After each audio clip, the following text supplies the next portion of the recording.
So, Jim, when you first captured that video, when you just happened to be in Lebanon, Missouri, uh, did you know that there was a UFO flap going on, or did you Actually, just I hadn't.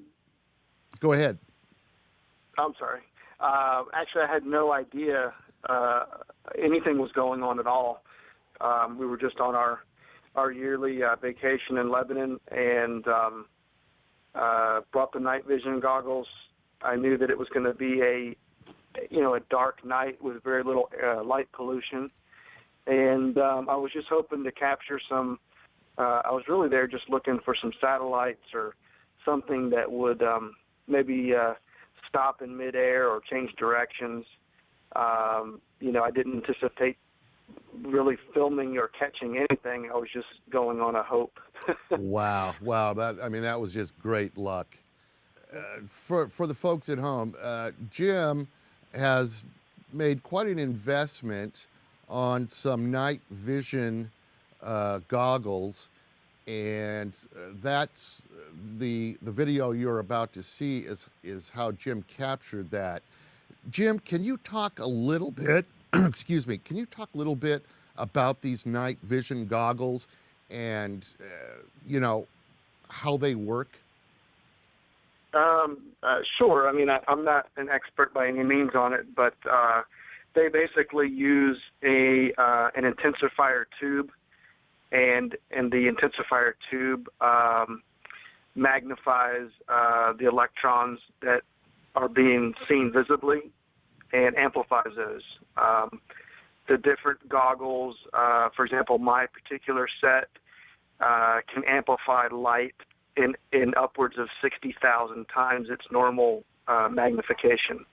So I can see a lit cigarette from 2 miles away. It's very, very clear. It's like a spotlight being turned on. Wow. So basically, and they are military. They're originally designed for the military, but these are an older set. They're called PVS 7s. And anybody can buy a set of these. You just can't export them out of the country.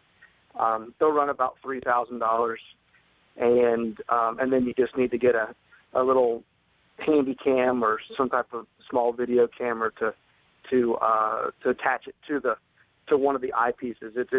It's a binocular with a single eyepiece on the end. So you look through two tubes, two eyepieces, and you're actually converging into one tube on the outside. Gotcha. And then this particular video, I was using a 3x.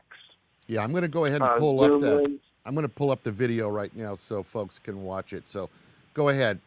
While they're watching, you can explain what this is.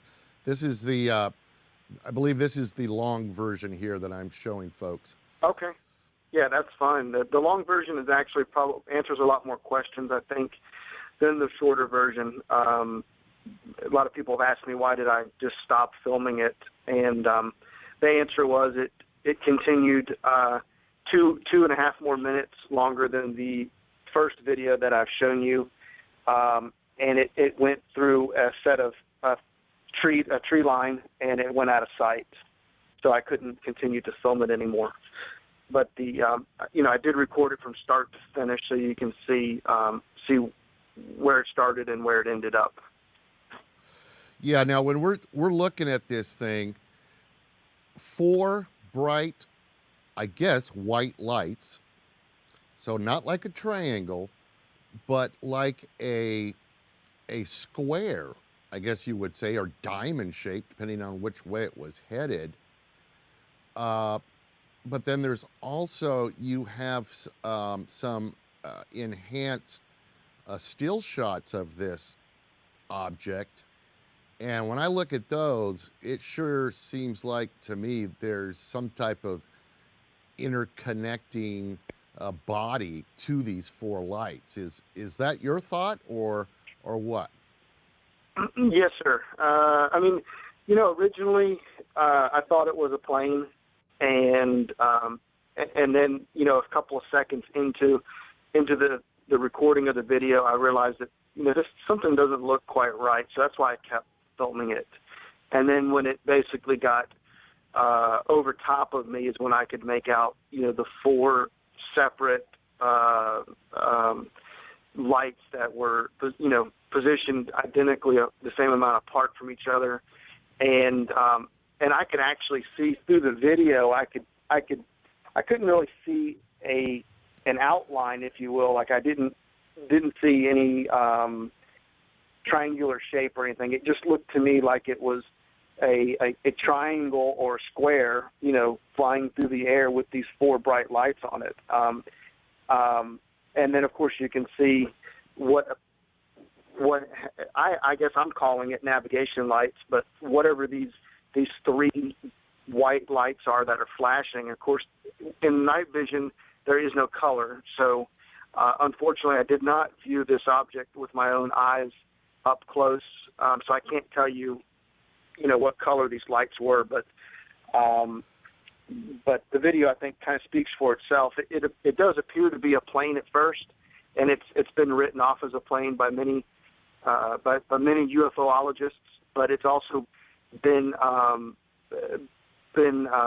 pointed out that it is not a commercial plane that anybody is aware of, and it doesn't appear to be a plane structure. No, it has. Like I told you before, Jim. When I've just never seen a plane that looks like that. I'm sorry, and as we talked about, I think these people that are saying it's a plane are only watching the first few seconds and saying, this is a plane, because it gets much more defined as the video goes on, right? Yes, it does. I mean, you can clearly see the front, especially like if you look at those pictures.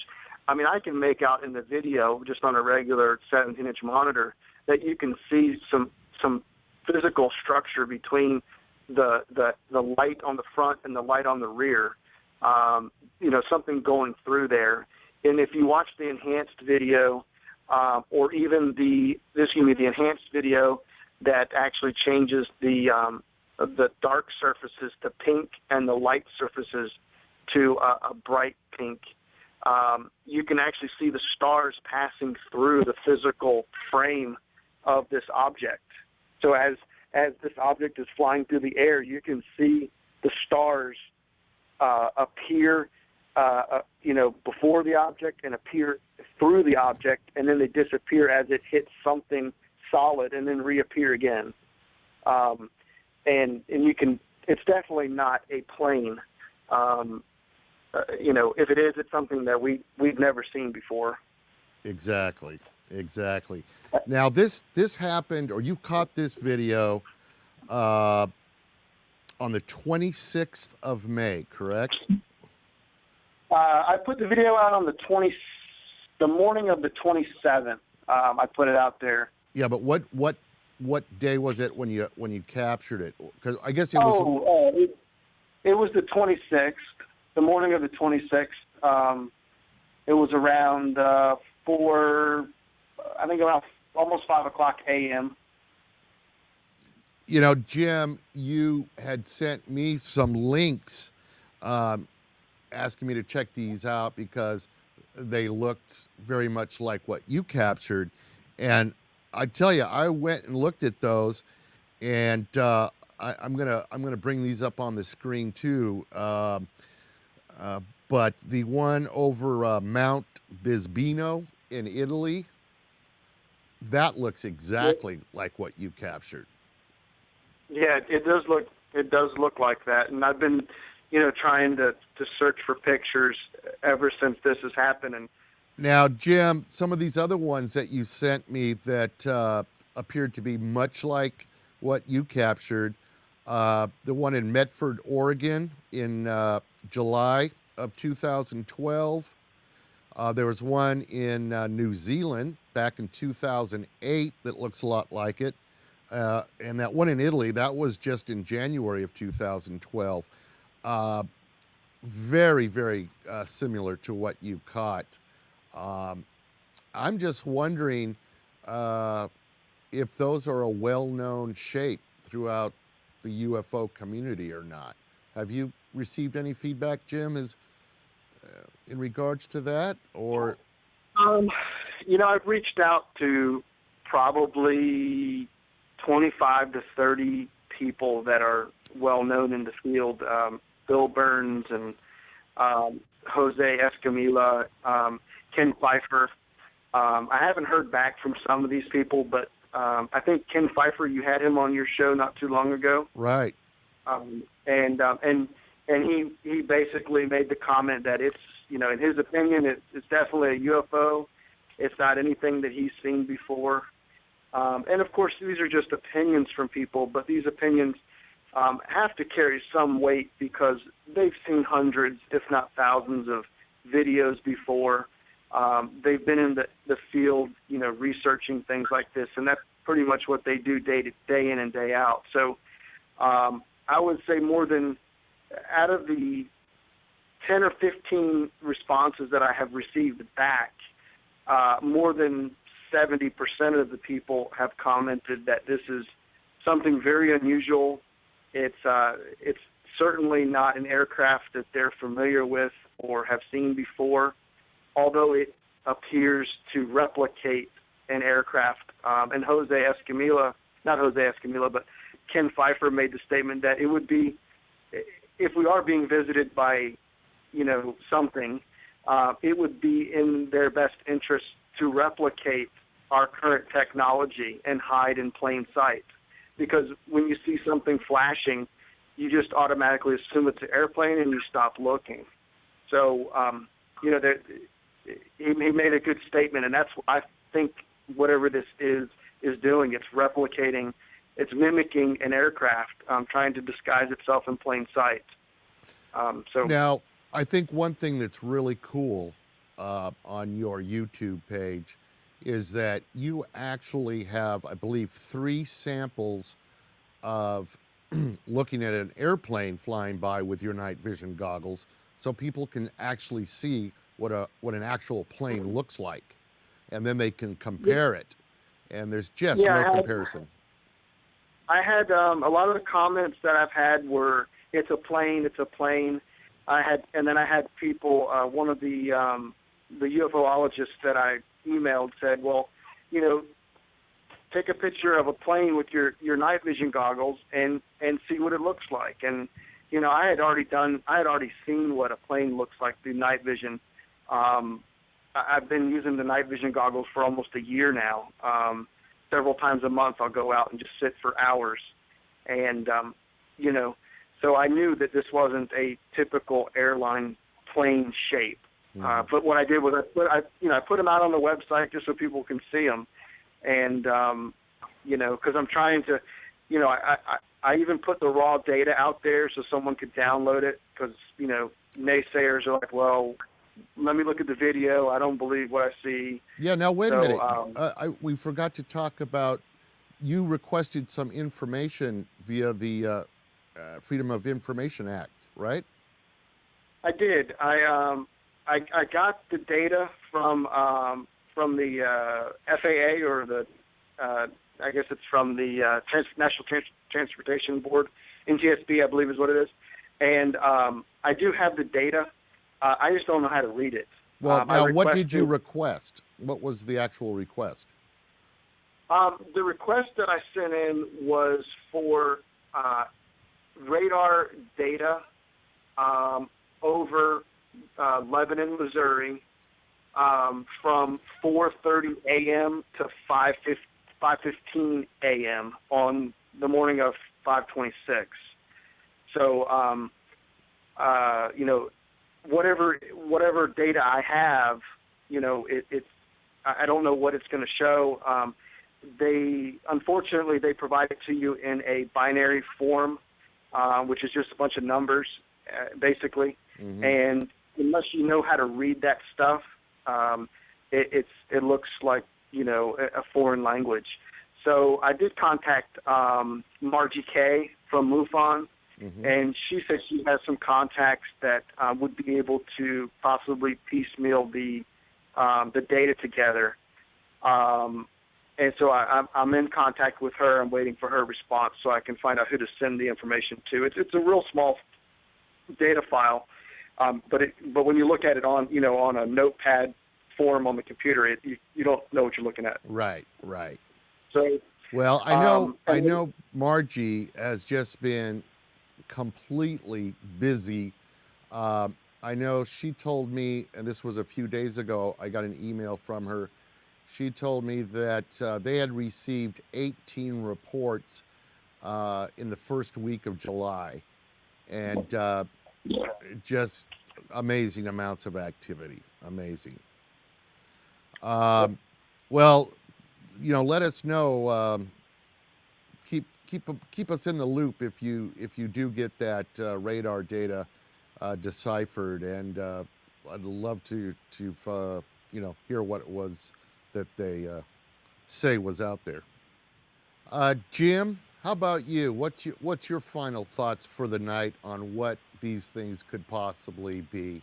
I don't think any of us are saying they're little green men and they're on their way to get us. That's not what we're here to talk about. Although it's possible. What are your thoughts, Jim? You've been doing this a while as well. Or that's do a tough you? question, to be honest with you. I mean, I have my idea. I mean, I believe wholeheartedly that what I'm seeing is something that's probably not from this planet. And I know that may sound strange, no, but I'm a realist, and I don't believe we're the only people out here. I think that I think the federal government, governments of this planet, are covering up the fact that we have been visited and continue to be visited. There's only a few governments that have released information. I think France and Britain are the two I can think offhand that have released, solid UFO files that, show that we have been visited by some sort of craft or that were not man-made. Mm-hmm. So, that's just, whether we're ever going to be able to prove that theory or not, I'll probably be long gone by then. I think it's going to take, 40, 50, 60 years before, our United States government comes out of the closet about these things. Right. Well, a lot of people think that disclosure is something that basically has already happened. The fact that there is so much data out there regarding UFOs, the question is no longer do they exist. It's, who are they and what do they want? I hate to interrupt you, but I was just going to tell you that there was a MUFON report on June the 8th that was submitted, and Margie may be able to tell you who the submitter was, but it says date of event was October 15th, 2011 at 6:30 p.m., and the short description is pyramid square bottom shaped with 4 bright lights on bottom corner edges was submitted. And after reading over this, the last sentence says, last week, May 2012, I saw on the news lights above Missouri and saw the video footage and immediately recognized the 4 square lights as the same lights I saw on October 15th, 2011. I know I saw a UFO, I know I'm not crazy, and I know others seen it too. and then he has a description of where he was and what he was doing at the time. Well, listen, Jim. Somebody else was seeing it. That's amazing. That's amazing. One question I forgot to ask you: when you were taking that night shot of the pyramid or diamond-shaped 4-lighted object, can you remember which direction it was traveling? Yes, I actually at the time I did not remember, but I went back out the next. Basically, I was out there from about 10 p.m. until 5 a.m., 5:30. The object itself was traveling southeast. It was coming towards me southeast, and it was heading northwest. So I was looking southeast, and it was traveling basically, over top of me, heading northwest. That's one of the things that is frustrating, because people say, well, it's not a UFO because it didn't stop in the midair, it didn't change direction abruptly, and it didn't speed off at 1,000,000 miles an hour. I didn't know that was a prerequisite. I didn't know that was either, but but just because it didn't do one of those three things does not mean it's not considered an unidentified flying object. Exactly. Until it's identified, it's not. It is considered an unidentified flying object in the sense of it's a UFO. But Absolutely. a lot of people take that out of context. Yep. So. But who knows? I'm planning our next trip out to Missouri, probably in August, and we're going to be making sure that it's a new moon, so there's no light sources around, and I got the video cameras and all that stuff ready to go. Hey, maybe I'll fly out there. We can get Robbie, and we'll all three see what we can capture. What a lot of people don't realize is that I was in the middle of an 80-acre farm, and the closest neighbor is a quarter mile away through the woods. That's a great place to be.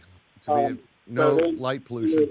Jim, thanks for the new information and the new video, and we'll continue watching this. And if it continues to happen, we'll continue to update it.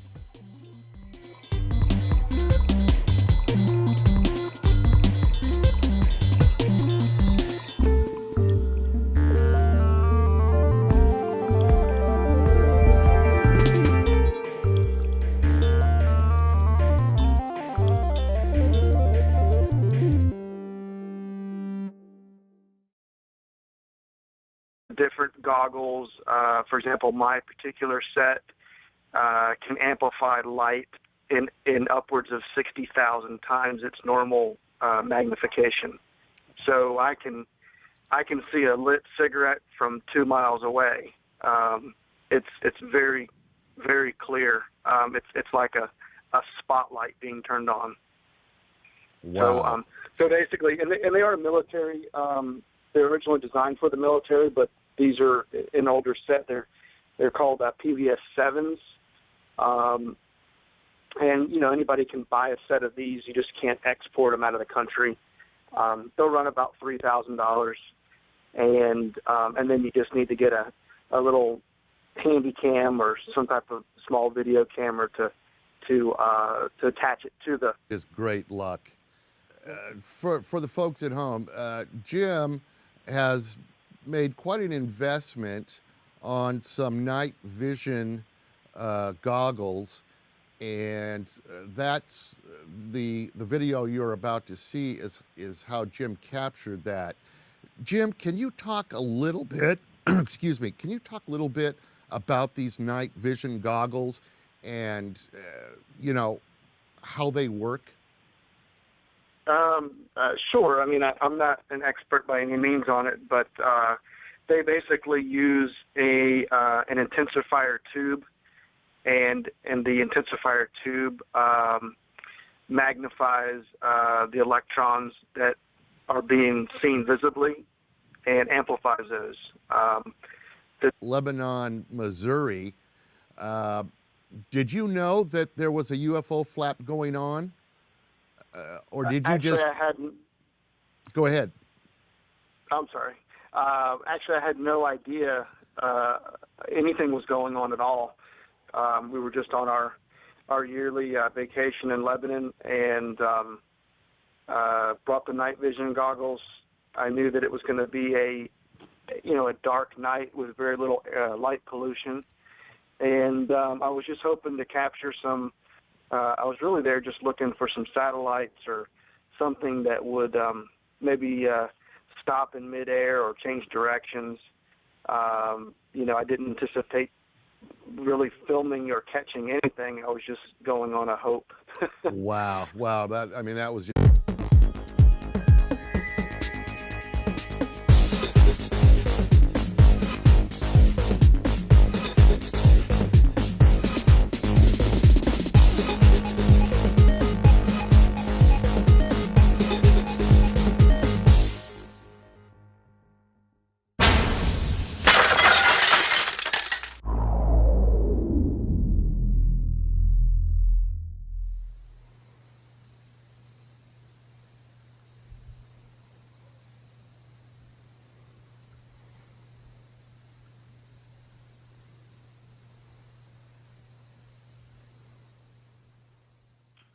So, Jim, when you first captured that video, when you just happened to be in to one of the eyepieces, it's a binocular with a single eyepiece on the end.